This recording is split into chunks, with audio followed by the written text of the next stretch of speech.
Hello and welcome to another episode of Conversations Aloud, where we have conversations with everyday people about geopolitics, economics, society, and culture. And today we're talking about the impact of capitalism and whether it's doing more damage than good to society, specifically internalized capitalism. And we're joined by Alexis, who is an intuitive life coach based in California. How are you, Alexis? I'm good. How are you? Doing great. Thanks for joining us. So, Alexis, when you hear capitalism, what does that mean to you? I think of the focus on numbers, right? On production, on extraction of goods and services and resources being owned by a few people. I've very recently been kind of working on deconditioning around that idea of capitalism and how capitalism affects us in our daily lives. Because I think, and coming from the US, it hits different than it does in other places because we are like a bastion of neoliberalism. So we've I feel like we've taken it a little further than, um, I would say the US is capitalism on steroids. yeah, I mean, we have privatized a lot of things that I would argue should not be privatized. And there are some people who think that we haven't privatized enough. So, I mean, here, if you have the right job, you can have healthcare. If you live in the right state, then you have healthcare or you don't. Our social safety net is low as a result of these ideas of capitalism and kind of holding on to the myth of capitalism being good. Yeah. So what you're saying is that one of the problems is the concentration of wealth that capitalism might lead to. The other is there's no safety net as much as we should have when it comes to Yeah. capitalism. I mean, ultimately, I think that there's the theory of these things, of any of these philosophies and ideas around how the world works. And then there's how it actually functions in the real world.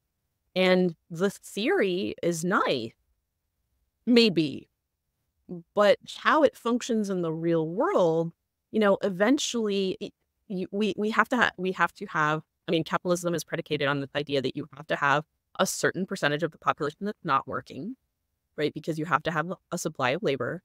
Um, and it's also predicated on this idea that there's competition and that competition will in some way work, root out the weak and encourage the strong and support the strong. But what ends up happening is that you have a concentration of wealth and resources and power. You have these other people that don't, this large population that does not. And we're seeing this, as you said, on steroids in the US.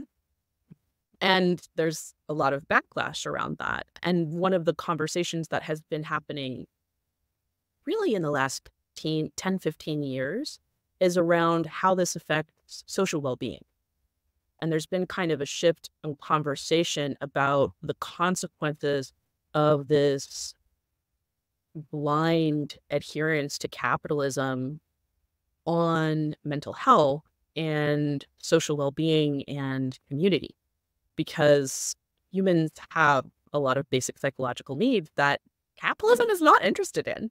And nope, and doesn't bring any value, right? Like, to as far as capitalism is concerned, capitalism doesn't care how you feel. Capitalism doesn't care if you're depressed as long as you're productive, Mhm.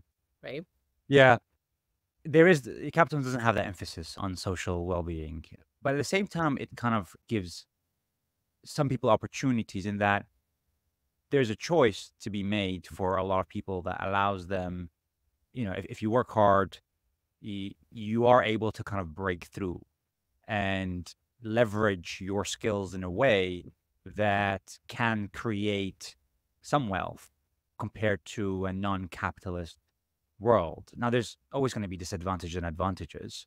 Do you see that capitalism can give people a choice to move away from economic challenges if they can make certain choices? See, I would say that that's a myth. Okay. That's a false. I In what don't. way? If you read Forbes or the Economic Times or something, they'll do these lovely articles of these, these people like, oh, so and so started this business and they did it on their own, and you're like, did you really? Because if you dig down, you find out actually their dad owned an emerald mine, or, their father was the C-level exec in a bank, or whatever the case may be. And they gave them $100,000 to start their business. And so it's like, okay, well, we have that. We have the support, the financial support that this person had, but we also had, they had these parents or these relatives that also had all of this social capital and social connection, which also, I mean, if we ignore that, that's like a huge thing. It's a huge Hmm. source of wealth. I mean, when you're It's as they say connected, now, so interrupt this, as they say now, it's not what you know, it's who you know. Right. they've done, I mean, if you look at different classes, if you look at lower class, middle class, upper class, high net worth individuals are much more concerned about social connection. They don't care about what you do. They care about who you know. And they're collecting connections. I mean, that's why you go to an Ivy League school. That's why you go to whatever job place. It's why you go to whatever parties. It's why you join different organizations to build social connections, because that is a kind of wealth. Even if you end up losing all of your money, if you have those high net worth connections, you can use those to your advantage. So this idea of being able to break through from one class to another, I mean, yeah, there are exceptions to that. Of course there are. And the middle class thrived on that. The middle class is really, their focus is always about achievement, because they're buying into the myth that, okay, if we focus on the talents and the skills, then we can get up to this upper class. But they're missing the point of, it's not about what you do, because that's only going to get you so far. If you want to get really far, you have to know people. And so they're wasting all this time building only skills rather than building. I mean, this is what, if I was going to play Go in the game of capitalism, what I would be focusing on is what the highest level of financial success is doing. And I would be doing that as opposed to playing with these other kinds of mindset. But that's not the only myth that's a problem. Like it's not this idea of like, oh, if you work hard, you're going to get whatever. Like a corollary to that is this idea that you are responsible for your success, that it's only you that's responsible for this, that it has nothing to do with these outside forces. And that's bullshit. I mean, the fact is that there's tons of forces that are at play. We're born into an economic time. We're born into a political context. We're born into a family that has certain kinds of connections and certain kinds of resources available to us. And we are not responsible for those things. Yes, we make choices about our individual actions, and we can make better choices or worse choices. And certainly we want to make as many good choices as possible. But the problem is that when you think that you're responsible for everything and you end up failing in a situation where the economic context sucks. I mean, if you are coming of age in 2008, for example, when there was that huge crash, and you come onto the labor market and you truly believe that you're responsible for your financial success at that time, you're going to be depressed AF. I mean, you're going to be a mental mess, because nobody was getting a job at that time. Nobody was getting a job from 2008 to 2010. It was the labor market, and the economic situation was an absolute dumpster fire. And this is what I mean when I talk about this idea of internalized capitalism. You think your value is tied to your productivity, about what you're doing. But what if you can't do that? What if you're not able to produce for one reason or another? Maybe you get sick. That happened to me 4 years ago. I got long COVID. Could do nothing. Do I have no value as a human being? Please. Not true. Or maybe, like I said, the economic situation, the political situation. You're in a war-torn country. Does that mean you have no value? Please, no, absolutely not. And that's where capitalism falters. Like, is there potential for like interesting things to happen when we with possibly making those connections, possibly like playing with the system? I mean, yeah, like you can have fun with any game, but this is having dire consequences across the world. And we have to wrestle with that. Yeah. So there's a lot there to unravel. I agree with you. There are a lot of barriers that are only sometimes allocated to some people and not to others. You know, once you get to a certain level of wealth, there are more doors that open for you Sure. automatically, because as you said, it's that social capital that Hmm. we don't actually talk about enough, but it's the most valuable thing in all of today's society. But I think that can apply in other economic systems. It seems to me that this type of cronyism or kind of corruption Mm. can exist, Oh, not sure. just in capitalist environments, but in other environments. I feel like as humans, we'll never be able to eliminate that. We want to create a system where there are those opportunities available. I always compare it to other countries. Like, you know, I come from the Middle East, Mhm. where I guess there's a lot of corruption, but it's not a very capitalist environment whereby Yeah. kind of, you know, you could work 16 hours a day or you work 6 hours a day, you're kind of going to get paid the same amount of money. Mhm. You know, if you're a dentist or a doctor, you know, you're going to be struggling economically, Mm. which kind of puts that additional pressure because being a doctor, for example, is difficult. And then you're unable to create the environment that you want to create for your family on top Yeah. of it. Yeah. Kind of puts that ridiculous situation to be in. Mhm. And, you know, just to give you examples, like I know a lot of people, maybe they didn't create the extreme wealth that we associate with being rich, Mm. but to kind of become, let's say, middle class. Yeah. You know, they came here. I'm based in the UK with not much connection. They're Mhm. immigrants. You know, they became dentists. They became whatever engineers, and they were able to kind of break through and become part of that middle class in a very short period of time, which is something that they would never have been able to do in their own countries. Yeah. There is that advantage that I see, but I also Yeah. understand that actually that is becoming more and more difficult now with time Yes. Yeah. because the concentration of wealth is becoming more extreme, Yeah. and there is a bigger gap. And when there's a bigger gap, there's just more barriers for some people, and the route is easier for others. Yeah. Well, I think part of the issue is regulation, right? And that's actually what different researchers have argued.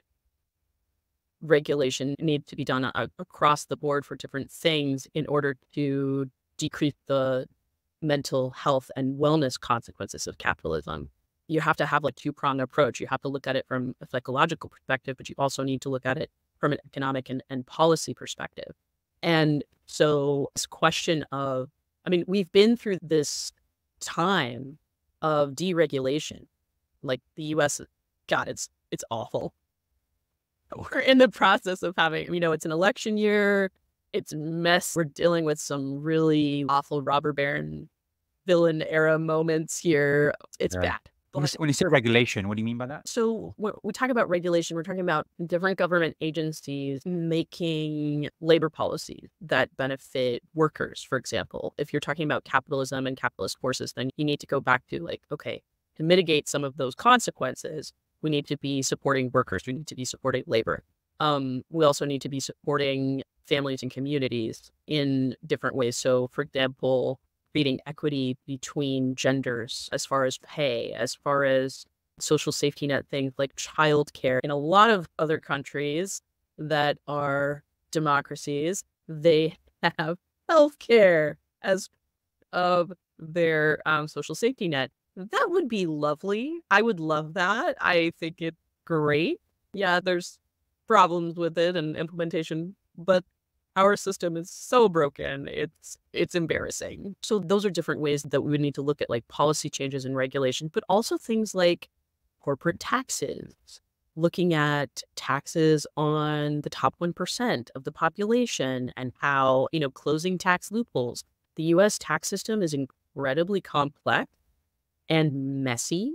There's a lot of ways for people to get out of paying taxes. Our regulatory body, the IRS, the Internal Revenue Service, has been gutted at different times. Our most recent president helped to support that, and they have started trying to go after more high net worth individuals as opposed to going for low hanging fruit. Because let's face it, the more assets that you have, the more complicated and more difficult it is to sort through all the paperwork and make sure that the taxes are actually being paid, as opposed to someone who has a very simple tax burden and you can go after them if they miss a few pennies. So there's been this kind of shift. But those are the kinds of things that we're talking about.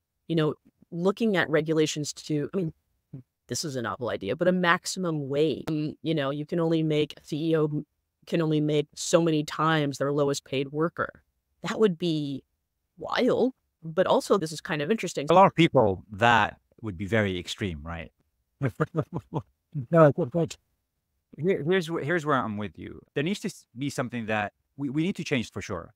Sure. Because it's getting worse in terms of the inequality. Yeah. And as an example, the median salary over here, so about 50% of people in the UK earn £33,000 and less. So the median is 33K, Yeah. which isn't actually a lot when you consider the costs of everything. Yeah. The energy has increased, property rent has increased, everything Yeah. has increased Yeah. massively, especially Yeah. since COVID. Yeah. The more we keep this situation like that, Mhm. the more people obviously are going to be angry. It's not good for anyone. No. Obviously, it's not good for the people that are going through this, that are suffering from a health perspective, physical, mental, but it also causes a lot of anger, and it can lead to anarchy and can lead to more, as what we're seeing in Europe, for example, movement to the right.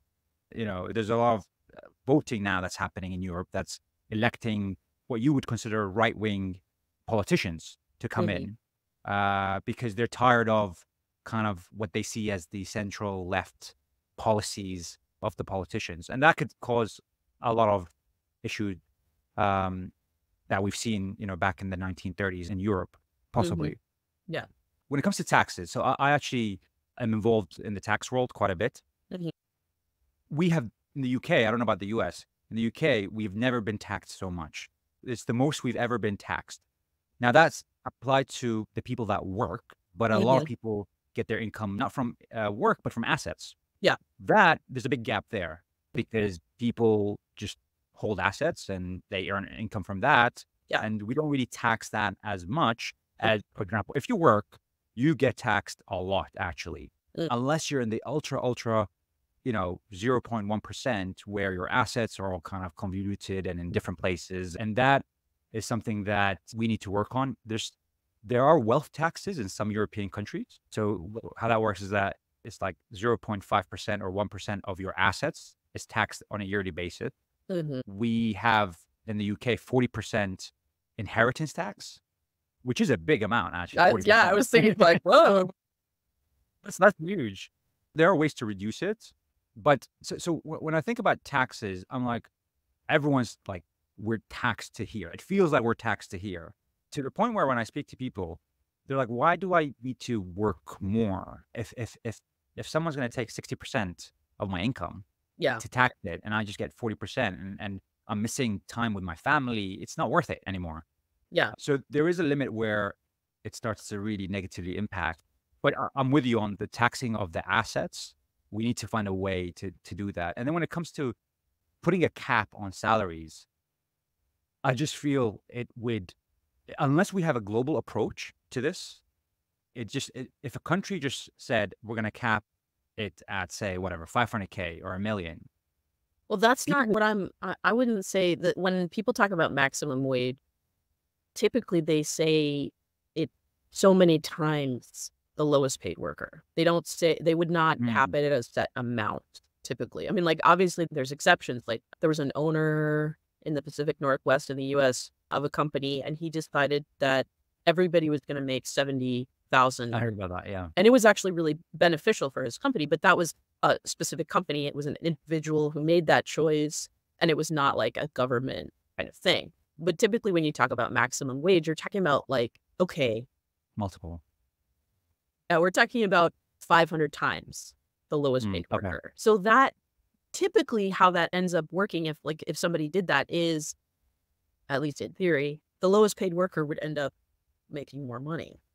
Right. And then that bumps the CEO to wherever they like to be. as opposed to now where you have this crazy, crazy difference between the lowest paid worker and the CEO. I mean, like, I don't even remember the amount because it was so stupidly large that like Tesla just like they just voted to give like Elon like a Yeah, huge Elon. Yeah, raise. It was like record breaking. it was Uh, ridiculous. It was like funny money. And I was looking at this number and I was like, he is not that valuable.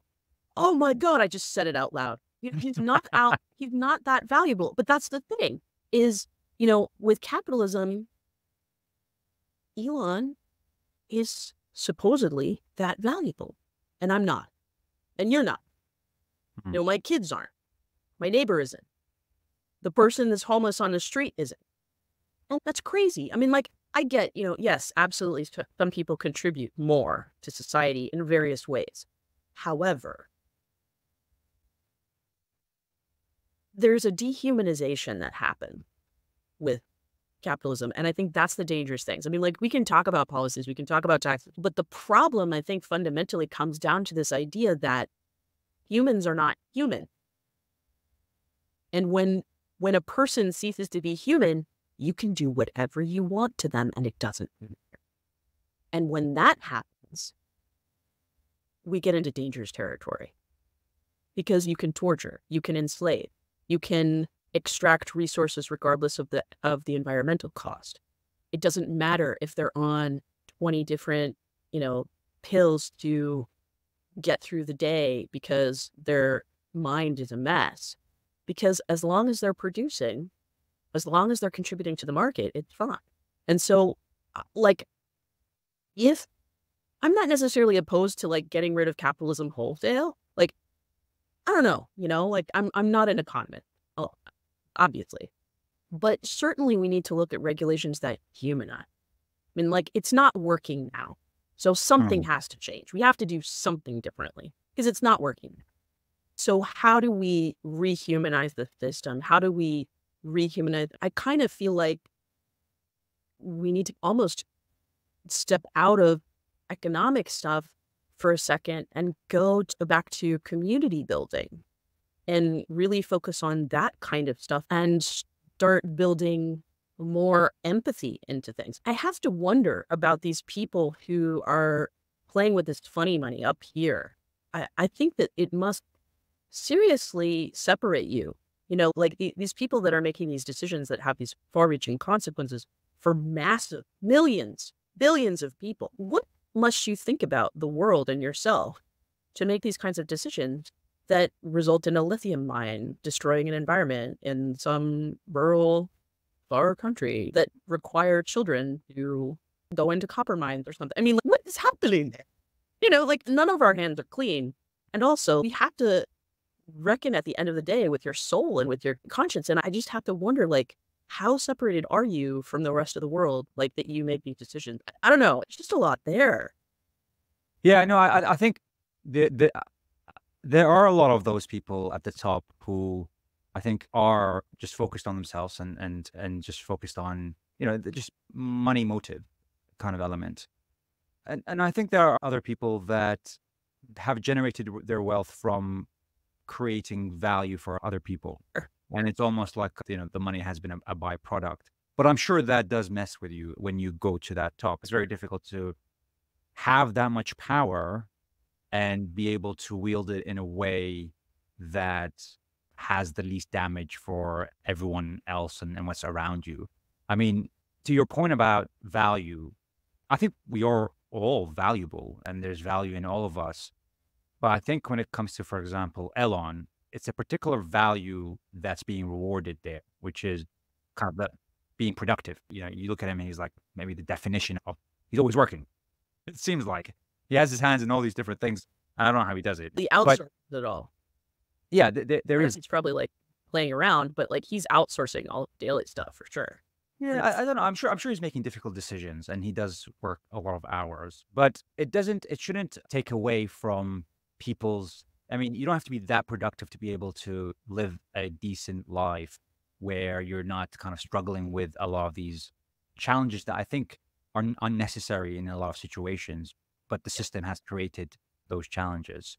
So it seems like, capitalism with the right regulations and the right support system might be the best system, the way I see it. I mean, do Yeah. you see it that way? I think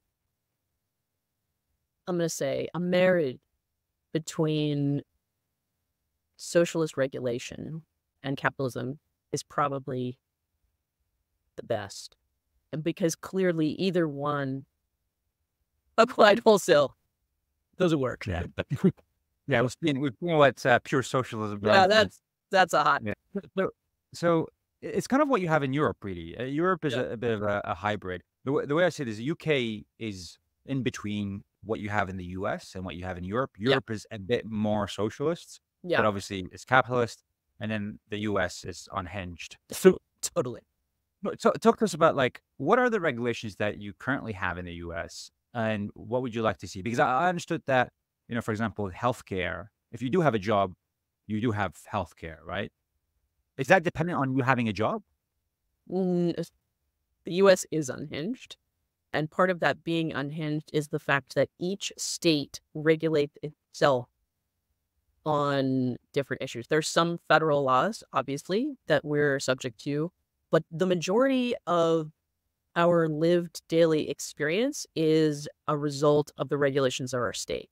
So someone in Oklahoma, for example, is going to have a very different experience of these regulated things versus someone in California.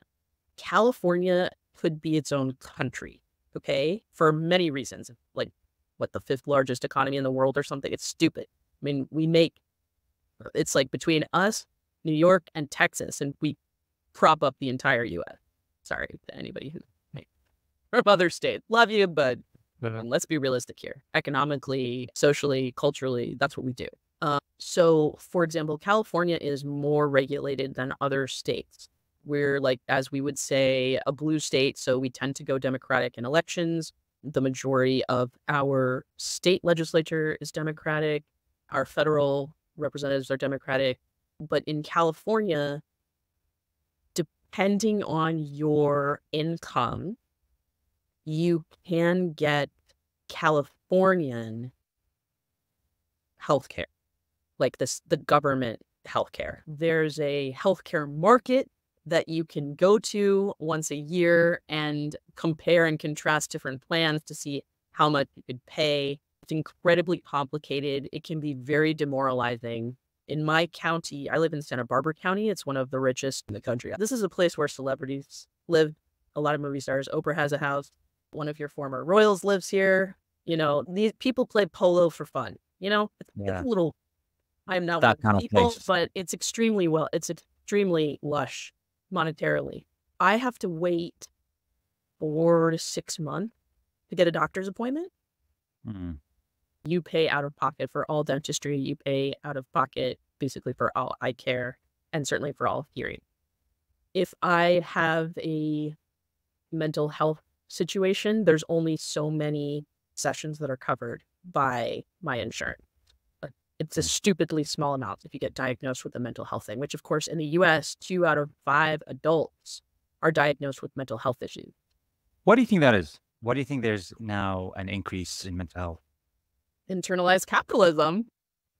I mean, seriously. Just to define, again, internal capitalism. So internalized capitalism is just this idea of your value is connected to your productivity.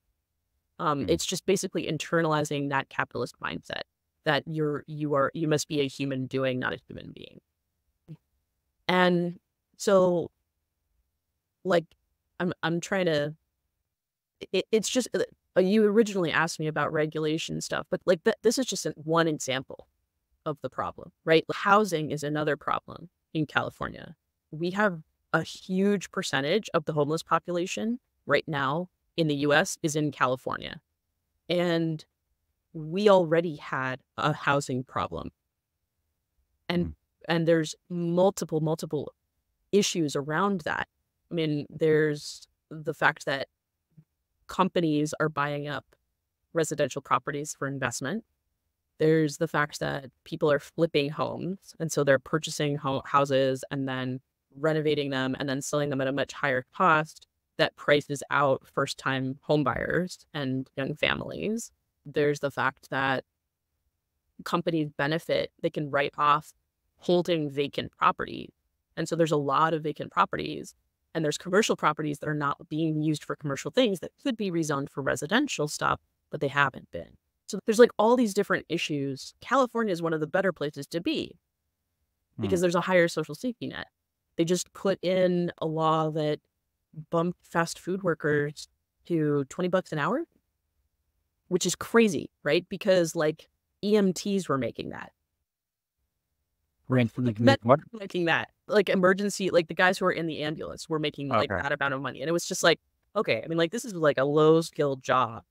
It sucks and it's hard. And you could be high and working this job and you're making $20 an hour. And these people that are highly skilled are making the same amount.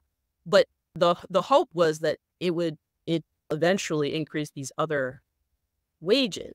I don't know if that's going to happen. I mean, we're still like in the process of finding out how this is going to play out. But these are some of the choices that they're trying to figure out, like how this will go. You know, other places, you don't have the option for any. So what kind of things do you think would be really helpful to reduce that kind of inequality and these challenges that people are facing right now? I mean, I'm going to say some radical things, Hattie. Give it to me. Give it to me. All right, here we go. I would like to see increased taxes on second homes, a progressive tax on multiple residential properties. First home, your primary residence, let's keep it the same. People have to have a place to live. But if you have additional residential properties, I'd like to have that. These are things to reduce the gap. So tax it, you mean tax it when they sell it? No, property taxes. We have property taxes yearly, annual property taxes. So if you have a second home, I'd like that second home to be more than your primary residence. I think companies should be banned from owning residential properties. That would certainly help reduce the gap and allow people to have housing. You know, in the US, we need to have single payer healthcare. That would be like having the government be responsible for your healthcare. And the costs would radically reduce because right now healthcare is incredibly expensive. So for us, the change in cost, it would actually be less for us to have single payer than it would for us to continue where we are paying these private companies. I'd even like to have other kinds of insurance taken on by government because of climate change. We're seeing, you know, other types of insurance like homeowners insurance, business, those kinds of things increasing in cost. And so you know, I think that would be worthwhile looking at as well. I would like to have labor protections in place. You know, I want unions to be encouraged. I want people to have more paid time off. You know, there's a joke that Europeans and even Asians, even East Asians, take off huge amounts of time every week. My dad when he retired, he had so much time left. He was getting paid for like months. Yeah. Months he wasn't working because he had accrued all this time that he did not take for years. That's crazy. Because Americans don't take time off because we're afraid that we're going to get fired, that we're going to get replaced. I feel like what you're saying is that you want to move to Europe, really. That's what you're saying. Yeah, but like also we need to fix our problems here. Nah. You know, if we all left and we're like, hey, France, what's up? Or like, hey, UK, what's up? I mean, what's going to happen here? Somebody has to do the work. Yeah, and the thing is, I don't feel like what you're saying is actually, it might be radical in the UK, in the US. It's not, but it's still radical here. Yeah, we have, for example, additional taxes if you own a second home in the UK. We have a lot of regulation and labor unions that protect employees really, really quite well. Of course, there's always improvement, but do you feel the US is moving in that direction or not? Oh, God. So you have been moving to the right. And actually, I think there's some shift to the left, right, in Europe that's started to happen as a direct backlash to that. We are at a point where, you know, we have a two-party system and the Republican Party that's where the unhinged stuff is happening right now. They are fascist. They become fascist and they're doing things. It's just crazy. I mean, it is literally like just a circus. Whereas the Democratic Party is like right of center. I mean, for Europe, they would be like, you guys are right. But Yeah, yeah. they're like center right, but still center right. They're really not. There is no left in the U.S. political spectrum. It's ridiculous. Would you consider Um, California one of the most left progressive? Practically, I mean, we're compared to the rest of the U.S. Yeah. Compared to Europe, no, we're Mm. still not as far as Europe. We're still not. Like this. Let this be a warning to any Europeans listening to this. Don't be like the U.S. Don't let don't let them strip your regulations. You don't want. You really don't. It sucks so hard. I would love it. We're always like the like real progressives will like fantasize about like Norway and like Sweden. We're like, oh, look at them. We like fantasize about that kind of stuff. I mean, we'd be like, Yeah. oh man, if we could only be like France. And it's like France is like always like, having a tantrum every other week. But it works for them. Do you know how bad it could be? You're complaining about this, that, and the other thing. And it's like, but you have it so good. The things that I'm talking about, and you're saying, that's not that radical at all. Keep this in mind the Yeah. next time that you all have an election. Keep this in mind the next time that policy comes up, because it's not fun. I think there's the potential for a shift. And I think it really is dependent on two things. One, boomers have to die because they're not getting out of their seats. So they got to go. Sorry, I know that's like a really harsh way to say it, but we got to say it. And the second thing is that millennials and Gen Z need to actually get into the political sphere and start taking up space, because younger generations are much more left-leaning than the current political actors. Much more. I mean, they're much more in line with European values, for example. They're all about that strong labor. They're all about closing that gap and better regulations. Yeah. And I don't know when we're going to see that. We might be seeing it, I would like to say soon, crossing my fingers, but we'll see. I'm sure Trump will come in and change everything to the positive. Oh my God, please. Let's end on a good note and an interesting question. So you mentioned before, one of the issues is that people get value from being productive, and that is one of the problems, which is what Yeah. internalized capitalism is. Yeah. What do you feel people how should they define their value? What should they connect it to? You are valuable because you are.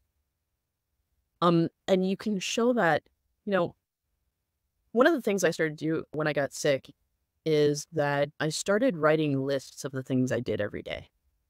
I was really sick. I really couldn't do very much. I had to really do a lot of work around this question. I'd be like, okay, today success for me was, today I'm grateful for these kinds of lists.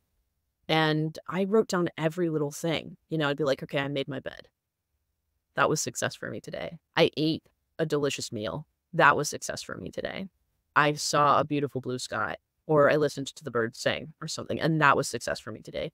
And you see, when you start doing that, it shifts your mind to thinking about how you are in the world and how you approach your experience in the world. Honestly, it's a very simple practice and anybody can do it. If you're listening to this and you found yourself in a moment when you can't do, I really strongly recommend this little practice, just writing it. And even if you want to put it in like a social media story or something, just like today, success was for me. And it doesn't have to be big stuff. And then you'll actually see that you've actually done much more than you realize. And that really opened up my eyes because I started listing out things and I was like, oh, I actually did a lot today. And so I don't have this question of, was I productive today? I know that I did more than enough. And there are some days where I do certain kinds of activities and other days where I do other kinds of activities. Some of them would be that capitalist accomplishment, and some of them are other kinds of accomplishments, other kinds of success, other kinds of productivity. And they're both okay. And they're both good and they're both correct. And honoring the full breadth of the human experience, that's what you get when you start doing this. And it makes you a lot healthier mentally. Definitely. Totally agree with that. Thank you for that, Alexis. That was really insightful. Really enjoyed the conversation. Thanks for joining. Thanks for having me.